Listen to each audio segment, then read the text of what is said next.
मुर्शिदाबाद हिंसा पर Calcutta high court की 3 सदस्यीय कमेटी ने जो रिपोर्ट सौंपी है वो सिर्फ एक दंगे की दास्तान नहीं बल्कि ममता राज की क्रूरता और सांप्रदायिक तुष्टीकरण की पूरी पटकथा है। मुर्शिदाबाद हिंसा की रिपोर्ट में ऐसे ऐसे खुलासे हुए हैं जिसे सुनकर आपके पैरों तले जमीन खिसक सकती है और शायद आप सोचने पर मजबूर हो जाएं, पश्चिम बंगाल में हिंदुओं के जान की कीमत कीट पतंग से गई गुजरी है। दरअसल ये रिपोर्ट कोलकाता हाईकोर्ट द्वारा 3 सदस्यीय फैक्ट फाइंडिंग कमेटी की है, जिसकी 9 बड़ी बातें हम आपको बताने जा रहे हैं। रिपोर्ट के अनुसार हिंसा में खास तौर पर हिंदू समुदाय को निशाना बनाया गया। रिपोर्ट में कहा गया है कि हिंसा में सत्तारूढ़ तृणमूल कांग्रेस टीएमसी के स्थानीय नेता की भूमिका थी।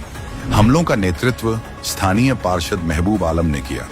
रिपोर्ट में कहा गया है कि स्थानीय पार्षद महबूब आलम उपद्रवियों के साथ आए थे। इसके बाद हिंसा भड़की।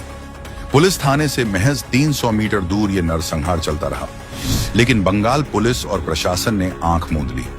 इसके अलावा रिपोर्ट में शमशेरगंज के टीएमसी विधायक अमीरुल इस्लाम की मौजूदगी का भी जिक्र है, जो 11 अप्रैल को हिंसा और तोड़फोड़ को देखकर चले गए, लेकिन 12 अप्रैल को हिंसा जारी रही। रिपोर्ट में स्थानीय पुलिस की निष्क्रियता पर भी गंभीर सवाल उठाए हैं। रिपोर्ट में कहा गया है कि हिंसा के दौरान स्थानीय पुलिस पूरी तरह से निष्क्रिय और अनुपस्थित थी और पुलिस ने मुश्किल में फंसे लोगों की मदद नहीं की और इसलिए स्थानीय इलाकों में बीएसएफ तैनाती की मांग कर रहे हैं। रिपोर्ट में बेटबोना गांव में बड़े पैमाने पर नुकसान का भी जिक्र है, जहां 113 घर बुरी तरह प्रभावित हुए और उपद्रवियों ने मंदिरों में भी तोड़फोड़ की। सबसे शर्मनाक बात यह है कि हिंसा के बाद जब पीड़ित जान बचाकर मालदा भागे तो उन्हें जबरन वापस लाया गया ताकि नेता कैमरे के सामने दिखा सकें कि देखो, लोग तो लौट आए हैं। रिपोर्ट में हरगोविंद दास और उनके बेटे चंदन दास की मॉब लिंचिंग का भी जिक्र है।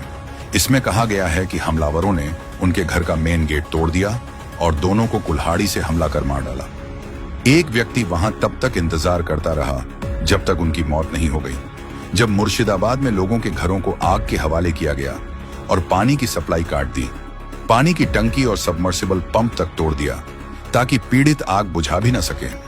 घर के सारे कपड़े जला दिए गए ताकि महिलाओं के पास तन ढकने को भी कुछ न बचे। ये सब किसी बाहरी ताकत की नहीं बल्कि टीएमसी नेताओं की शह पर हुआ, ऐसा खुद हाईकोर्ट की रिपोर्ट कहती है। लेकिन ममता बनर्जी इसे बीएसएफ की गलती बता रही हैं और उनके नेता इसे बिहारियों की करतूत कहकर बिहार को बदनाम कर रहे हैं। और अपने आप को शुद्ध बिहारी बताने वाले इंडी अलायंस के नेता ने बिहारियों के अपमान पर एक शब्द नहीं कहा। लेकिन अब जनता हकीकत जान गई है कि बंगाल में लोकतंत्र का गला घोंटा जा रहा है और ममता बनर्जी खुद उसका नेतृत्व कर रही है। मुर्शिदाबाद की आग ममता की नैतिक हार का सबूत है।